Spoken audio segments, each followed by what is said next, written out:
Kalau pemimpin sudah seperti singa, menteri sudah seperti serigala, wa qudatuhum kal kilab, akan muncullah para penegak hukum yang mentalnya seperti anjing. Inna lillahi wa inna ilaihi raji'un. Penegak hukum yang mentalnya seperti anjing itu, anjing, saudara lihat, anjing akan setia kepada siapa saja yang memberinya daging. Kalau dia disuruh jaga rumah, dia tidak bisa membedakan mana yang maling, mana yang tamu. Biar yang datang tamu, kalau nggak bawa apa-apa, pasti digonggong. Biar yang datang maling, kalau bawa daging, anjing kalem.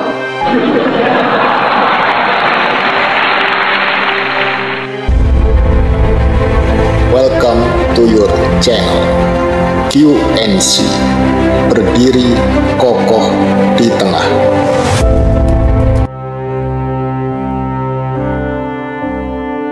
Saat di Batam terus bergejolak karena penolakan masyarakat Pulau Rempang terhadap relokasi atau penggusuran tanahnya akibat proyek strategis nasional pembangunan pabrik kaca terbesar di dunia dari Cina, yaitu Xinyi Glass Holding Limited, yang dikatakan akan menanamkan investasinya sebesar 127 triliun rupiah, di mana kesepakatan kerjasamanya telah ditandatangani oleh Presiden Jokowi saat bertandang ke Cina.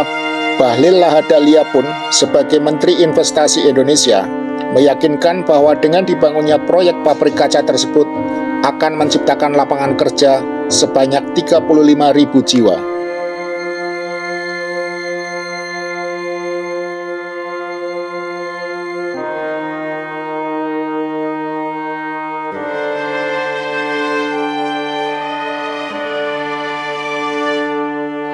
Dan ini penjelasan Bahlil Lahadalia.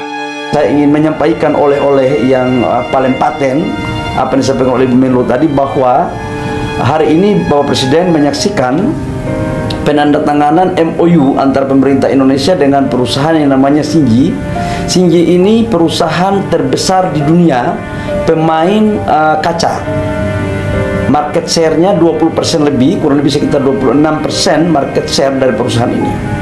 Dan ke depan perusahaan ini telah berkomitmen untuk membangun industrinya di kawasan Batam Rempang. Ini adalah pabrik terbesar nomor 2 di dunia setelah China, dan pabrik terbesar nomor 1 di luar China. Pabrik kaca ini juga akan langsung membangun apa yang disebut dengan solar panel. Ini juga adalah kapasitas produk ekspor. Total investasinya 11,5 billion US dollar, dan mereka sebenarnya sudah melakukan investasi di tahap pertama di kawasan JP tahun lalu sebesar 700 juta US dollar. Ini pengembangan yang kedua. Ini terjadi akibat karena kepercayaan penuh dari pihak investor kepada pemerintah Indonesia di bawah pemerintahan Pak Jokowi.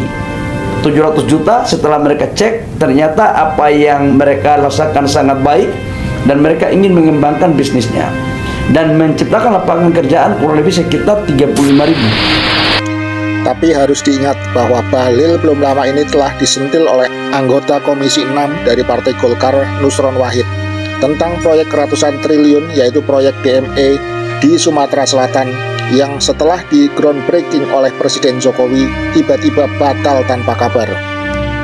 Bagaimana jika ternyata proyek pabrik kaca Xinyi dari Cina ini juga batal setelah masyarakat Melayu di Rempang digusur? Apa yang akan terjadi? Apakah Bahlil akan bertanggung jawab atau hanya akan cuci tangan dan masyarakat Rempang dibiarkan tanpa nasib menentu? Saya mau tanya serius ini, gimana kelanjutan DME itu yang ada di Sumsel itu?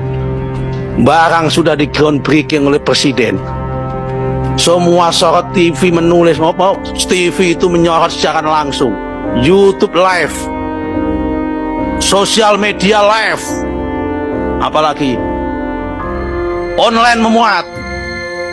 Kok nggak jadi, tiba-tiba mundur ini investornya itu.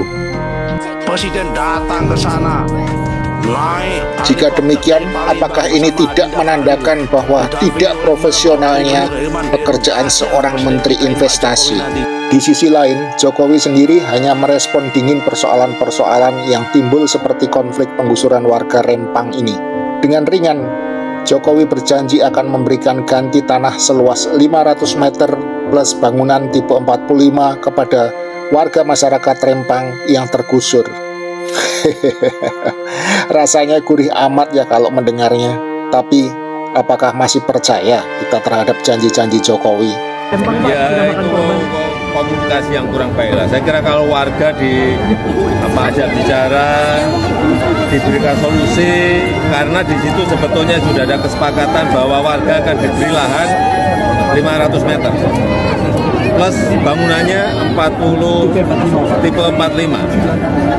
Tapi ini kurang dikomunikasikan dengan baik sehingga terjadi masalah. Tapi menurut saya nanti mungkin besok atau lusa Pak Menteri Bahlil akan ke sana akan